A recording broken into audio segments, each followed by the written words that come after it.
Well, on behalf of Professor Stricker, may I welcome you all firstly and thank those members of the Parliament, Federal Parliament who are here, which of course is part of, I guess, the initiative to try this DVD seeks to get the message about prostate cancer out to the public. And I thank the Treasurer for, in a very difficult program for him, being here tonight. We're going to hear from him shortly, and indeed for bringing the Prime Minister as well. This wider awareness is the central reason for our being here tonight. I think most of you know a fair bit about it, but Australia-wide, close to 3,000 men die from prostate cancer each year. That's equal to the number of women who die from breast cancer. The figures are quite stunning. Almost 19,000 new cases of prostate cancer are diagnosed in Australia every year. Or put another way, each day, about 32 men learn that they have prostate cancer. Put another way, one man every 3 hours will lose his battle with prostate cancer. 1 in 9 men in Australia will develop prostate cancer in their lifetime. 1 in 9. It is the most common cancer in Australian men. It is the second most common cause of cancer death in men. The chance of developing prostate cancer increases as men get older, that we know, or if there's a family history of prostate cancer, a man with a father or a brother who had been diagnosed with prostate cancer. Rarely, curable prostate cancer may not have symptoms. So while younger men are less likely to be diagnosed with it, they're more likely to die prematurely from it. One of the reasons we're here, I guess, is that there has been an inhibition in men to speak openly about all of this, and while ever we remain silent, we also diminish the capacity of the wider community to understand the problem.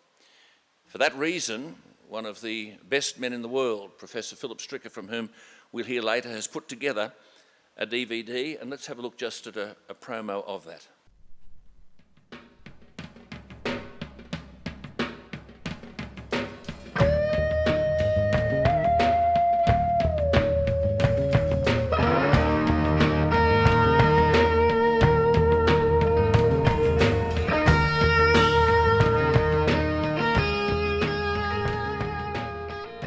You worry, what are you going to do? It can be bewildering for an individual to make the decision between which treatment to choose for yourself. I had a radical prostatectomy, and I chose that because I didn't really have a lot of choices, although there were a number that were presented to me.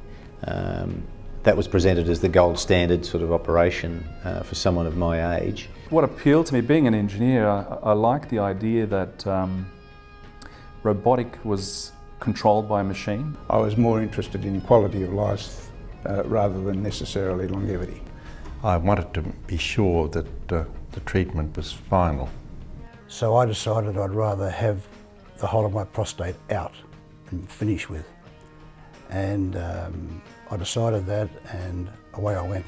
And I chose brachytherapy because my age, my weight, my I had a virulent form of the prostate cancer and other considerations, and I'm very pleased with the choice that I made.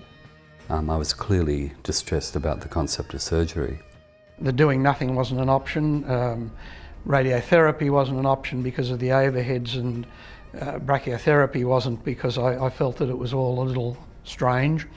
So surgery was the way I wanted to go, and robotic surgery because it was less invasive, the recovery times were much better, and the outcomes were likely to be better for me. Well, my main concern before the treatment was living or dying or whatever it was. That for me, the sex part was more important than the death part. Surviving, I guess, that was the main concern. I had the high dosage brachytherapy followed by external beam radiotherapy. I chose it because to me it gave the best chance of completely eliminating the carcinoma in the prostate and preventing a recurrence there or a recurrence anywhere else. The thing that I'll never forget was being diagnosed with cancer. The fear of the future, the fear of the unknown. What did it mean for my family? What did it mean for me? And what I found as I went through that journey that the more information I had, the more I could combat that fear and the more I could chart the way forward. Unfortunately, when I was diagnosed over 6 years ago, there wasn't much information around.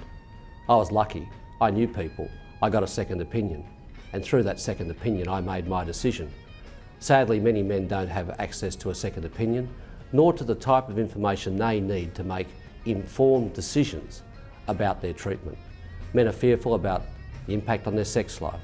Men are fearful about the impact of the cancer in the short term and the long term.